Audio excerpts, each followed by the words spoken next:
जय सिया राम बच्चों। सरस्वती क्लासेस की हिंदी की कक्षा में मैं अंजलि तिवारी आप सभी का बहुत बहुत स्वागत एवं अभिनंदन करती हूँ। बच्चों, आज मैं आप लोगों के समक्ष मधु शब्द रूप को लेकर उपस्थित हूँ। आइए जानते हैं कि मधु शब्द रूप के रूप सातों विभक्तियों तथा तीनों वचनों में किस तरह से चलते हैं और हम और आप इसे आसानी से कैसे याद रख पाएंगे, और एग्जाम में आपसे किस तरह से मधु शब्द रूप से प्रश्न पूछा जाने वाला है, इसको भी हम और आप इस कक्षा में जानेंगे। तो आइए अविलंब हम अपने मधु शब्द रूप की ओर चलते हैं, देखते हैं मधु शब्द रूप के रूप सातों विभक्तियों और तीनों वचनों में किस किस तरह से चलेंगे। तो बच्चों, मधु शब्द रूप आज जो हमारे पठन पाठन का मूल बिंदु है वो है आपका आज का मधु शब्द रूप। ये मधु शब्द रूप बच्चों उकारांत है। मैंने कारांत की चर्चा हम आपसे हर रूप में किए हैं। जो लास्ट में आपको जो शब्द दिया हो उसके अंतिम में आपको जाना है और देखना है कौन सा वर्ण है।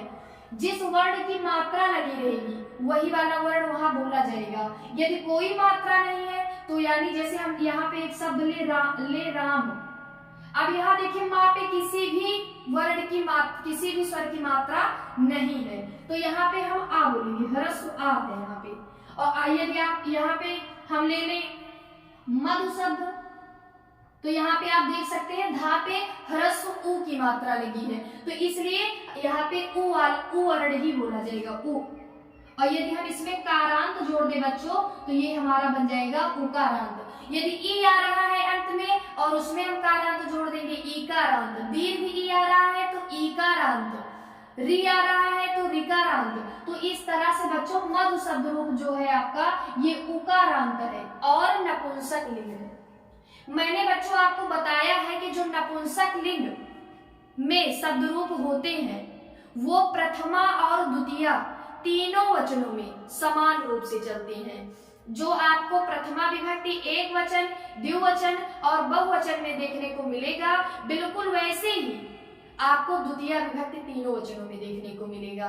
तो आइए पहले हम सर्वप्रथम इसको हम लिखेंगे, तत्पश्चात हम आपको इसे कैसे पढ़े इसे बताएंगे।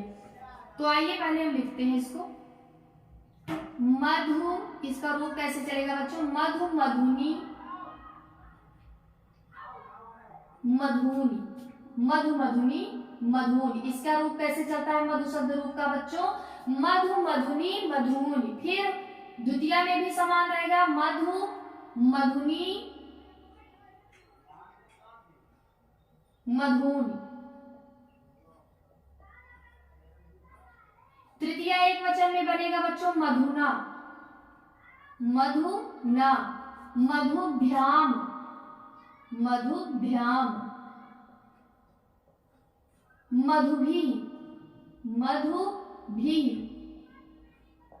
फिर चतुर्थी एक वचन में बनेगा मधुमे, फिर मधुभ्याम, मधुभ्या, मधुभ्या।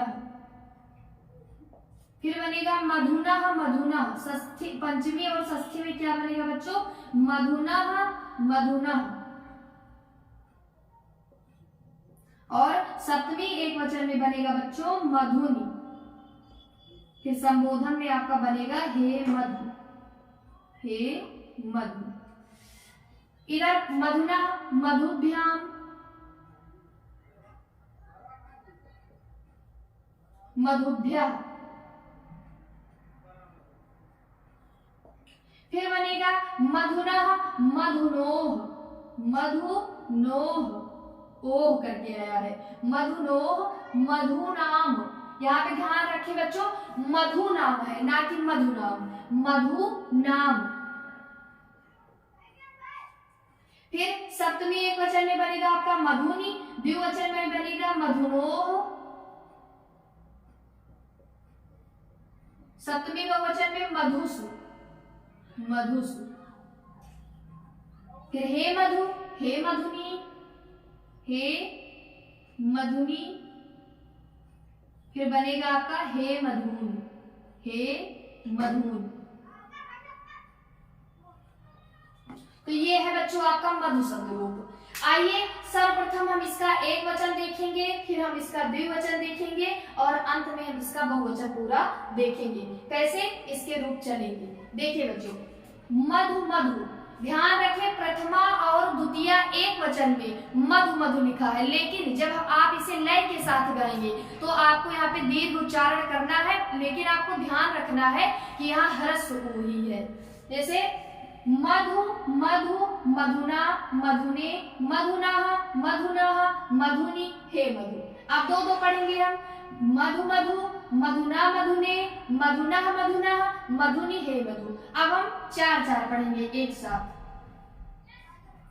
मधु मधु मधुना मधुने मधु मधु मधुना मधुने मधुनाः मधुनाः मधुनि हे मधु मधुनाः मधुनाः मधुनि हे मधु मधु मधु मधुना मधुने मधु मधु मधुना मधुने मधुनाः मधुनाः मधुनि हे मधु मधुनाः मधुनाः मधुनि हे मधु। अगर बच्चों आपको इस पर देखने में परेशानी फील हो रही हो तो आप पाठ्य पुस्तक में, अपनी हिंदी की पाठ्य पुस्तक में आप मधु शब्द रूप को खोलकर अपने सम्मुख रखें और एक एक शब्द हम यहाँ बता रहे हैं, आप अपनी बुक में देखते चलें और अच्छे से कंठस्थ करते चलें। एक बार पुनः हम इसको गाते हैं।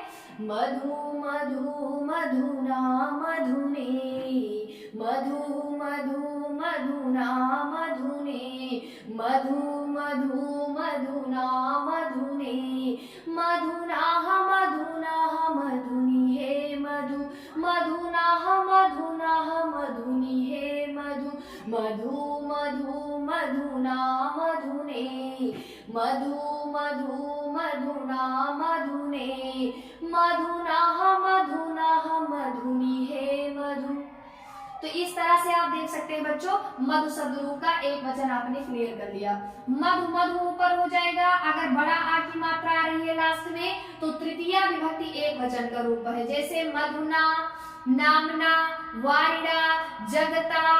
तो आप देख सकते हैं बड़ा आ की मात्रा सब में पीछे आ रही है, तृतीय विभक्ति एक वचन है। आप बड़ी ही सहजता से इसे समझ सकते हैं। मधुने, यदि एक ही मात्रा लास्ट में आ रही है पीछे तो आप तुरंत जान ले चतुर्थी विभक्ति एक वचन है, जैसे मधुने, वारिणे, जगते, नामने। तो सब में चतुर्थी विभक्ति एक वचन है। और मधुना मधुना, अगर केवल विसर्ग लगा है और कोई मात्रा लास्ट वाले वर्ड पे नहीं लगी है तो आप जाने पंचमी और षष्ठी एक वचन, जैसे वारिणा वारिणा, जगता जगता, नामना नामना, मधुना मधुना। ये है पंचमी और षष्ठी आपका एक वचन समान है। ऊपर मधु मधु समान है और पंचमी षष्ठी मधुना मधुना समान है। और यदि ह्रस्व ई की मात्रा लास्ट में वर्ड पे लगी हो तो आपको बहुधा यही देखने को मिलेगा कि वहां सप्तमी विभक्ति एक वचन है। तो आप इसे भी आसानी से पहचान सकते हैं। अगर बड़ा आ की मात्रा लास्ट में आए तो तृतीय एक वचन, एक की मात्रा आए तो चतुर्थी एक वचन, और यदि किसी की मात्रा ना लगी हो और लास्ट में विसर्ग हो तो पंचमी षष्ठी एक वचन है। और मधु मधु ऊपर का क्लियर ही है, मधु मधु है, ध्यान रखिए बच्चों, मधु नहीं है, दीर्घ उच्चारण आपको नहीं करना है। मधु मधु मधुना मधुने मधुना मधुना मधुनि हे मधु। और हे मधु ऊपर वाले की ही तरह संबोधन में भी है, यहाँ आपको कोई दिक्कत नहीं होगी, आसानी से याद हो जाएगा। एक बार पुनः हम पढ़ लेते हैं इसको।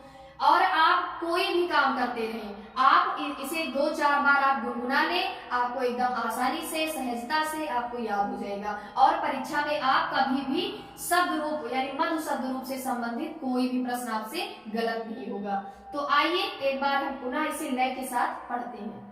मधु मधु मधुना मधुने मधु मधु मधुना मधुने मधुनाः मधुनाः मधुनि हे मधु मधुनाः मधुनाः मधुनि हे मधु। पहले आप एक एक शब्दों को पढ़ें। मधु मधु मधुना मधुने मधुनाः मधुनाः मधुनि हे मधु। फिर आप दो दो पढ़ें। मधु मधु मधुना मधुने मधुनाः मधुनाः मधुनि हे मधु। फिर अंत में आप 4-4 का जोड़ा एक एक साथ पढ़ें। देखिए, मधु मधु मधुना मधुने, मधु मधु मधुना मधुने, मधुना मधुना मधुनि हे मधु, मधुना मधुना मधुनि हे मधु। तो आपने देखा, अब आपने मधु शब्द रूप का, जो कि उकारांत नपुंसक लिंग है, का एक वचन आपने सातों विभक्तियों का प्लस संबोधन को भी लेकर के क्लियर कर लिया। अब आते हैं द्विवचन पे। आप देखिए, मधुनी मधुनी, ये दोनों बिल्कुल सेम है। मधु मधुनी मधुनी, मधु मधुनी मधुनी। अभी इधर से भी हम पढ़ेंगे, पहले एक बार हम एक एक वचन सारा पढ़ लेते हैं। फिर तृतीया चतुर्थी पंचमी, मैंने अभी बताया आपको, जब मैंने नदि शब्द रूप पढ़ाया तब भी मैंने आपको बताया कि मधुभ्याम, जो भ्याम भ्याम है वो तृतीया चतुर्थी पंचमी द्विवचन आपको हर रूप में देखने को मिलेगा।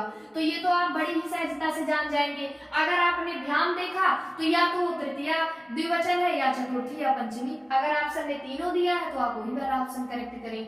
तो तीन तो आसानी से आपको याद हो गया। फिर मधुनोह मधुनोह, ओह या योह करके आपको दिखे तो वो षष्ठी और सप्तमी द्विवचन है। जैसे बालकयोह, रामयोह, वारिणोह, जगतोह, नामनोह, तो वहां भी षष्ठी और सप्तमी द्विवचन है। और हे मधुनी आपको संबोधन में देखने को मिल ही जाएगा, ऊपर वाले की ही तरह, क्योंकि द्विवचन और बहुवचन में तो कोई चेंजिंग नहीं होती। केवल अगर यदा कदा आपको देखने को मिलेगी भी तो आपको प्रथमा यानी संबोधन के एक वचन में आपको मिल सकती है चेंजिंग देखने को। और जहां तक है आपको सेम ही सेम मिलेगा, लेकिन कहीं कहीं आपको चेंजिंग मिल सकती है। जैसे नदी शब्द रूप में आपने देखा कि प्रथमा एक वचन में नदी था और संबोधन एक वचन में हे नदी था, तो इसे आपको विशेष ध्यान रखना है। फिर आते हैं बहुवचन की तरफ, मधुनी मधुनी। बच्चों यहाँ देखिए, मधु शब्द रूप में जो प्रथमा विभक्ति एक वचन, द्विवचन, बहुवचन में आपको देखने को मिल रहा है, सेम आपको द्वितीय तीनों वचनों में देखने को मिल रहा है। देखिए, मधु मधुनी मधुनी, मधु मधुनी मधुनी, तो आपको दो लाइन तो वैसे ही याद होगी। फिर मधुभी, यानी तृतीया बहुवचन में या तो भी करके मिलेगा या तो आई करके मिलेगा, तो आप हमेशा जान लें कि वहां तृतीया विभक्ति बहुवचन है। जैसे मधुभी, नदी भी, या बालकई, गृहई, तो वहां भी तृतीया विभक्ति बहुवचन ही है। और चतुर्थी पंचमी भ्याम भ्याम, मैंने बताया सब में हम ये बताए हैं कि तृतीया चतुर्थी पंचमी द्विवचन में भ्याम भ्याम, चतुर्थी पंचमी भ्या भ्या, आप इसे याद करें। तृतीया चतुर्थी पंचमी द्विवचन भ्याम भ्याम, चतुर्थी पंचमी भ्या भ्या बहुवचन में। और मधु नाम, राम या नाम करके मिले आपको तो वो षष्ठी बहुवचन में। जैसे रामा राम, नदी नाम, मधु नाम, वारिणाम, वो सब जगह वहां पे षष्ठी बहुवचन है। और मधुसु, एसु करके या सु करके मिले आपको तो वहां जान लीजिए सप्तमी विभक्ति बहुवचन है। और हे मधुनी आपका ऊपर वाले की ही तरह हो जाएगा संबोधन में, हे मधु, हे मधुनी, हे मधुनी। अब आइए एक सामान्य तरीका हम लोग इधर से भी पढ़ लेते हैं रूप को। देखिए, मधु मधुनी मधुनी, मधु मधुनी मधुनी, जो नपुंसक लिंग शब्द रूप होते हैं वो प्रथमा और द्वितीय तीनों वचनों में समान रूप से चलते हैं, कोई चेंजिंग नहीं। मधु मधुनी मधुनी, मधु मधुनी मधुनी बिल्कुल आसान है। तृतीय एक वचन में मधुना बनेगा, फिर इधर बनेगा मधुना मधुभ्याम मधुभी, मधुने मधुभ्याम मधुभ्यः, मधुना मधुभ्याम मधुभ्यः, मधुना मधुनोः मधुनाम, मधुनि मधुनोः मधुसु। हे मधु, हे मधुनी, हे मधुनी। तो ये था बच्चों आज आपका मधु शब्द रूप, जो कि उकारांत नपुंसक लिंग है। और नपुंसक लिंग शब्द रूपों के ये पहचान होती है कि उनकी प्रथमा विभक्ति और द्वितीय विभक्ति तीनों वचनों में समान रूप से रूप चलते हैं। तो आशा करते हैं बच्चों आपको ये वीडियो पसंद आई होगी। अगर ये वीडियो आपको पसंद आई हो तो हमारे चैनल सरस्वती क्लासेस को सब्सक्राइब करें एवं वीडियो को लाइक अवश्य करें। पुनः मिलते हैं अगले शब्द रूप के साथ।